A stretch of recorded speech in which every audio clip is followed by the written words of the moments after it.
இரண்டாவது கோவில் அச்சன் கோவில். கேரளாவோட அடர்ந்த காட்டு பகுதியில இந்த கோவில் அமைஞ்சிருக்கு. செங்கோட்டையில் இருந்து சுமார் 30 கிலோமீட்டர் தொலைவில் அமைஞ்சிருக்கு. எல்லா ஐயப்ப சுவாமி கோவில்களிலும் விக்கிரகம் மாற்றம் கண்டப்பட்டிருக்கதாக சொல்றாங்க.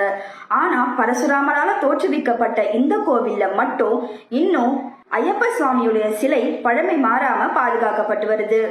கையில் அமுதமும் காந்தமலை வாளும் ஏந்திய தோற்றத்துல ஐயப்ப சுவாமி இங்கு வீற்றிருக்காரு. அவருக்கு இருபுறமும் பூரண புஷ்கலை தேவியரோட அவர் காட்சி தராரு.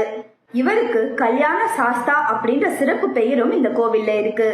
நல்ல மன வாழ்க்கை வேண்டி இந்த கோவில்ல பிரார்த்தனை செய்தா உடனே நல்ல திருமண வாழ்க்கை அமையும் அப்படின்றது நம்பிக்கை.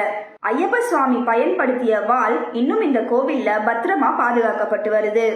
இந்த கோவிலுக்கு மற்றொரு சிறப்பும் இருக்கு. ஏதாவது விஷப்பூச்சிகள் தீண்டுனா ஐயப்ப சுவாமி மேல பூசப்பட்டிருக்க சந்தனமும்